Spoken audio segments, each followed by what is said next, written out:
Setelah mendengar putusan majelis hakim tadi, terus terang kami merasa prihatin dan kecewa majelis hakim karena telah bertindak seperti jaksa, telah menyerang pribadi kami, apalagi profesi advokat di Indonesia.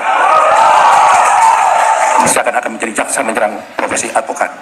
Dan oleh karena putusan hakim ini sangat tidak adil dan berpihak dan sangat-sangat tidak berdasarkan hukum.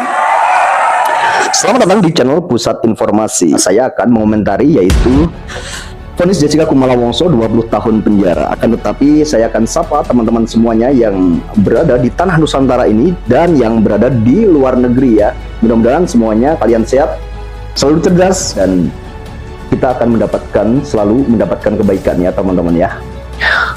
Kenapa kasus ini dan kenapa Jessica Kumala Wongso divonis 20 tahun kita harus komentari ya, sedangkan ini udah ingkrah ya.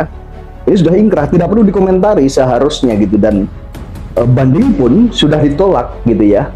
Jikalau ingin membebaskan Jessica Kumala Wongso juga harus mengajukan peninjauan kembali atau PK. Akan tetapi PK ini juga sudah diajukan oleh kuasa hukum Jessica Kumala Wongso 2 kali, itu pun ditolak semua ya teman-teman ya. Dan kenapa kasus ini, kenapa saya harus mengomentari ya, atau teman-teman juga harus mengomentari ya.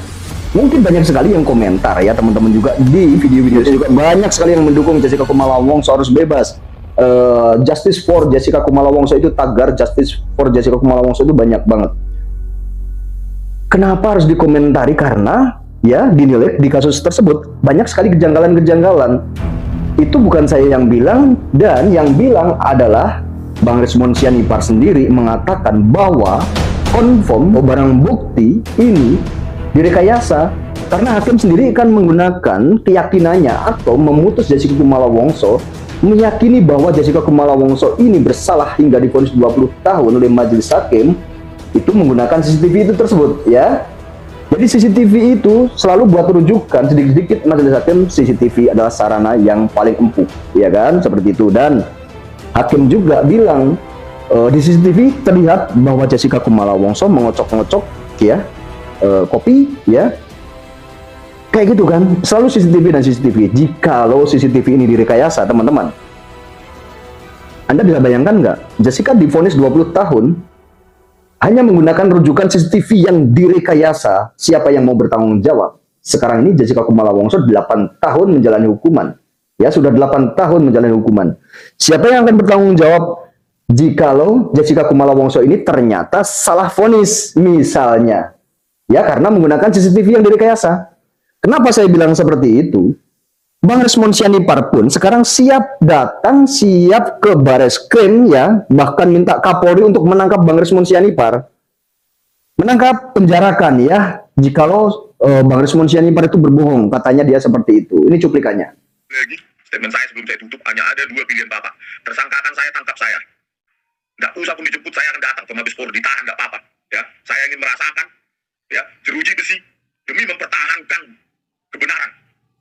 Jadi Bang Resmond Sianipar ini sudah tidak ada rasa takut-takutnya karena dia menilai bahwa CCTV ini benar-benar sudah direkayasa. Nah, saya tidak akan panjang lebar untuk membahasnya. Kita komentar di video putusan ini ya teman-teman ya, di video vonis ini ya teman-teman ya. Mari kita tonton bersama-sama ya. Jikalau memang ada kejanggalan atau mungkin tidak pas ya untuk vonis Jessica Kumala Wongso ini, silahkan teman-teman komentar di kolom komentar video saya ini ya teman-teman ya. Kita tonton videonya. Majelis hakim terhadap pembelaan penasihat hukum terdakwa untuk selain dan selebihnya tidak perlu kami pertimbangkan lagi karena berbagai pendapat ahli yang kontroversial terkait dengan sebab kematian korban Mirna telah dipertimbangkan di dalam unsur-unsur delik di muka. Oleh karena itu, permohonan penasihat hukum agar terdakwa dibebaskan dari segala tuntutan atau dakwaan jaksa penuntut umum haruslah ditolak. Menimbang bahwa oleh karena terdakwa telah terbukti secara sah dan meyakinkan bersalah melakukan tindak pidana sebagaimana dalam dakwaan tunggal pasal 340 KUHP, maka terdakwa telah terbukti secara sah dan meyakinkan melakukan tindak pidana pembunuhan berencana. Menimbang bahwa oleh karena majelis hakim tidak menemukan adanya hal-hal yang dapat menghapuskan kesalahan terdakwa, baik alasan pemaaf maupun alasan pembenar pada diri terdakwa, maka terdakwa haruslah dinyatakan bersalah dan dijatuhi pidana setimpal dengan perbuatannya. ya diharuskan bersalah dari awal juga. Jessica itu sudah diharuskan bersalah gitu ya. Kalau kita lihat di persidangan, dari awal persidangan kayak gitu, kayak jaksa, kayak hakim juga kan, teman-teman pasti tahu ya, saya tidak harus ngomong ya, Jessica Kumala Wongso ini diharuskan bersalah atau tidak gitu ya. Menimbang bahwa oleh karena terdakwa telah menjalani masa penahanan di rumah tahanan negara, maka berdasarkan ketentuan pasal 244 KUHP, masa penahanan yang telah dijalani oleh terdakwa haruslah dikurangkan seluruhnya dari lamanya pidana yang telah dijatuhkan. Menimbang bahwa oleh karena tidak ada alasan untuk mengeluarkan terdakwa dari dalam tahanan, maka hakim perlu menetapkan supaya terdakwa tetap berada dalam tahanan. Menimbang bahwa terhadap barang bukti yang diajukan di persidangan ini akan ditentukan statusnya di dalam amar putusan. Menimbang bahwa berdasarkan ketentuan pasal 222 ayat 1 KUHP, oleh karena terdakwa dijatuhi pidana, maka kepadanya harus dibebani pula untuk membayar biaya perkara ini. Dilanjutkan oleh Ketua Majelis. Semangat sekali ya. Pak Bensar Gultom ini semangat sekali ya teman-teman membacakannya, semangat, pokoknya semangat ya. Bahwa sebelum majelis hakim menjatuhkan pidana kepada terdakwa, terlebih dahulu dipertimbangkan hal-hal yang memberatkan dan hal yang meringankan pada diri terdakwa. Nah, oke teman-teman. Saya berharap ya waktu dibacakan vonis ini dulu ya, tahun 2016 saya nonton ya dibacakan vonis ini, saya berharap yang meringankan, mudah-mudahan dari ahli-ahli yang didatangkan jauh-jauh, beng-beng ongnya dari Australia, dari mana gitu ya, ahli-ahli yang terkenal, mudah-mudahan bisa meringankan Jessica Kumala Wongso gitu ya. Itu karena saya tidak pernah melihat bahwa Jessica Kumala Wongso ini memasukkan atau ngambil racun dari tas atau apa itu, saya tidak lihat. Makanya saya berpikir, saya membela Jessica Kumala Wongso, ya Allah, mudah-mudahan seorang anak manusia ini jangan sampai jadi korban, misalkan jadi korban ya rekayasa atau jadi orang yang salah divonis gitu ya. Itu takutnya seperti itu, salah vonis, tiba-tiba keyakinan hakim tanpa melihat bukti yang asli atau bukti yang benar-benar real atau yang valid gitu ya. Itu tiba-tiba keyakinan hakim karena ahli dari yang lain menyatakan bahwa Jessica itu gini melakukan, dan Jessica ini sangat pas sekali jika dia itu seorang pembunuh kayak gitu kan. Saya berdoa ya, mudah-mudahan majelis hakim itu ada pertimbangannya sedikit meringankan gitu, dari yang memberatkan ada, yang meringankan ada gitu. Tapi ya teman-teman kita lihat deh, nggak ada gitu ya, nggak ada yang sedikit pun meringankan gitu. Hal-hal yang memberatkan. 1. Akibat perbuatan terdakwa telah mengakibatkan korban Wayan Mirna Solihin telah meninggal dunia. 2. Perbuatan terdakwa adalah keji dan sadis, tersebut dilakukan terhadap teman-teman ya, makanya itu perbuatan saudara adalah keji dan sadis gitu ya. Sedangkan saya itu tidak lihat ya barang buktinya, dan buktinya bahwa Jessica itu melakukan kekejian gitu ya, tidak mengakui, tidak ada bukti yang melihat satupun, tidak, itu cuma keyakinan hakim gitu ya. Makanya sampai detik ini dari tahun 2016 juga masih berpikir gitu ya, masih berpikir gitu. Terdakwa sendiri. 3. Terdakwa tidak pernah merasa menyesal atas perbuatannya sendiri. 4. Terdakwa tidak mengakui atas perbuatannya sendiri. Hal-hal yang meringankan. Terdakwa tidak pernah menyesal dengan perbuatannya sendiri, dan terdakwa tidak pernah mengakui perbuatannya sendiri ya.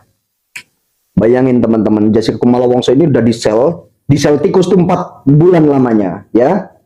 Kalau dia yang melakukan gitu ya, kalau dia yang melakukan itu otomatis dia sudah mengakui teman-teman ya. Jangankan kok 4 bulan ya teman-teman ya, 1 hari, 2 hari, 3 hari, 4 hari, mungkin teroris juga itu mungkin bisa saja mengakui itu di sel tikus ya teman-teman ya. Dia tidak mau mengakui sama sekali karena dia merasa tidak melakukan dan dia tidak berbuat ya teman-teman. Makanya dia tidak mengakui gitu ya. Teman-teman pasti tahu ya, kemarin Jessica Kumala Wongso itu disuruh untuk mengajukan gerasi, akan tetapi Jessica Kumala Wongso itu menolak mengajukan gerasi. Padahal kalau mengajukan gerasi ke presiden itu ada peluang untuk dibebaskan, akan tetapi Jessica Kumala Wongso syaratnya harus mengakui bahwa dialah pelakunya. Dia tidak mau karena dia merasa tidak melakukan, dan makanya dia tetap rela di penjara ya demi mempertahankan harga dirinya ya. Kita lanjut teman-teman ya. Atas perbuatannya sendiri. Hal-hal yang meringankan. Terdakwa masih berusia muda, diharapkan masih bisa memperbaiki diri di masa depan. Itu saja teman-teman. Jadi yang meringankan Jessica Kumala Wongso itu karena Jessica Kumala Wongso masih muda teman-teman. Jadi tidak ada dari saksi ahli yang didatangkan oleh penasihat hukum itu tidak ada yang dipertimbangkan sama sekali untuk meringankan gitu ya. Padahal ahli-ahli itu juga ahli-ahli yang bagus ya, kayak ahli IT Resmond Sianipar ya, ahli dari Australia ya, pokoknya ahli-ahli yang bagus kayak Dokter Jaya gitu ya. Itu ahli-ahli yang sebenarnya sudah memberikan keterangan yang menurut saya itu independen ya. Bahwa berdasarkan pertimbangan tersebut, maka majelis hakim akan menjatuhkan putusan sebagaimana termuat dalam amar putusan ini, sehingga diharapkan putusan ini akan berguna bagi terdakwa sebagai introspeksi diri termasuk kepada masyarakat, khususnya kepada pihak korban.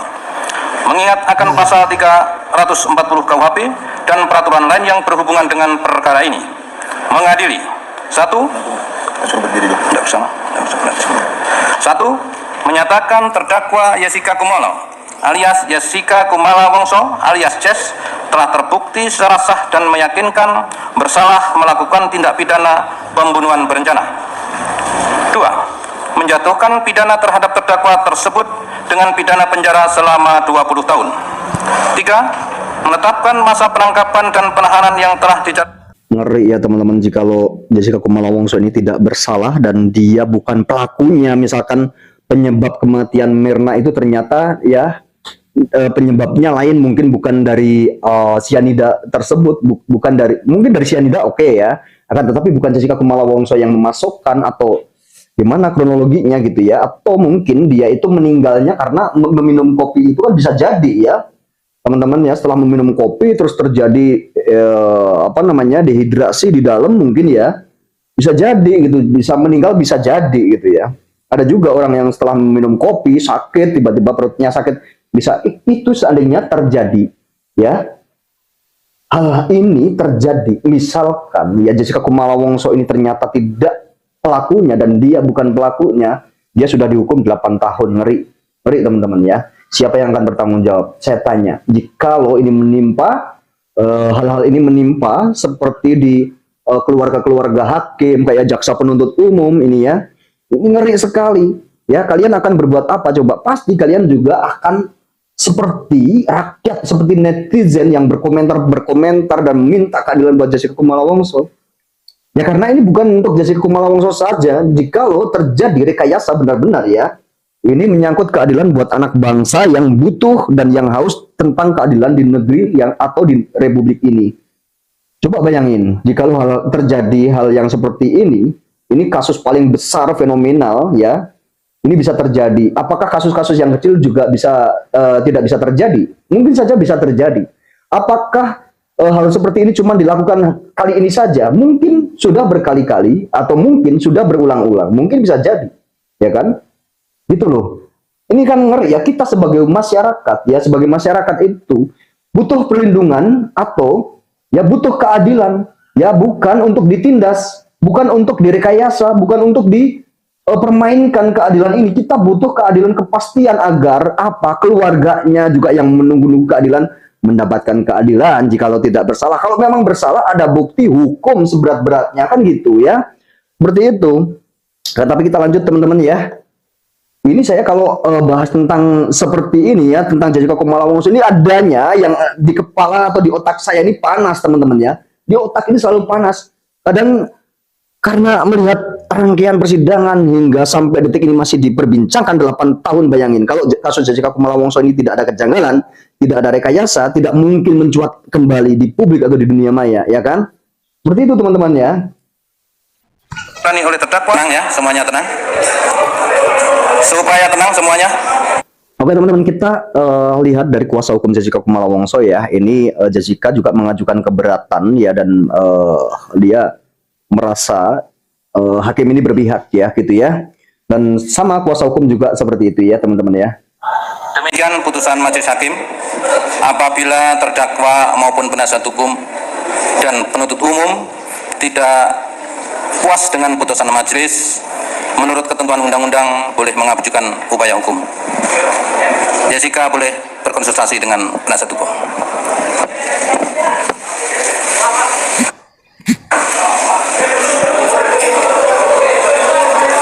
Kasihan teman-teman ya Allah. Saya bilang kasihan itu karena apa, teman-teman ya? Karena dengar-dengar dan memang banyak berita bahwa kasus ini ya direkayasa gitu, barang buktinya direkayasa seperti CCTV itu ya. Bang Resmond Sianipar mengatakan seperti itu. Gimana saya nggak merasa kasihan, ini anak manusia.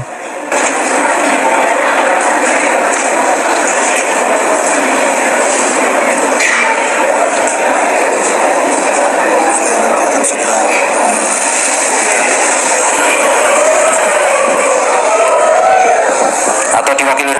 Ini Jessica Kumala Wongso tetap aja disorak-sorakin ya, kasihan banget ya, ya Allah.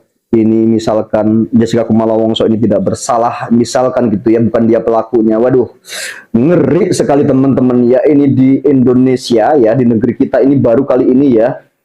Misalkan benar apa yang dikatakan Bang Resmond ini direkayasa, ngeri, ngeri, ngeri. Terima kasih Yang Mulia, saya akan ngomong sebentar. Coba pengunjung tenang ya. Silakan. Ya, terima kasih Yang Mulia. Saya tidak terima atas keputusan ini karena menurut saya ini sangat tidak adil dan sangat berpihak.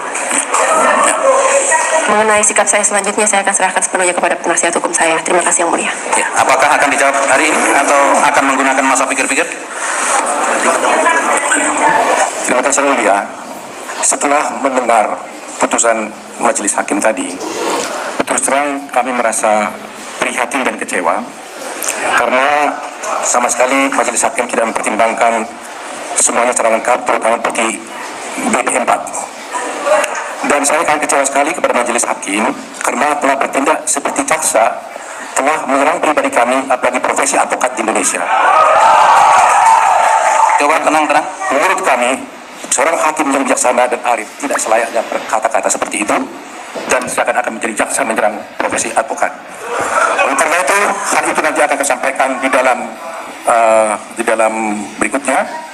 Dan oleh karena putusan hakim ini sangat tidak adil dan berpihak dan sangat-sangat tidak berdasarkan hukum, dan kami melihat ada Ngeri ya teman-teman ya. lonceng kematian keadilan di pengadilan ini, maka dengan ini secara tegas kami menyatakan banding.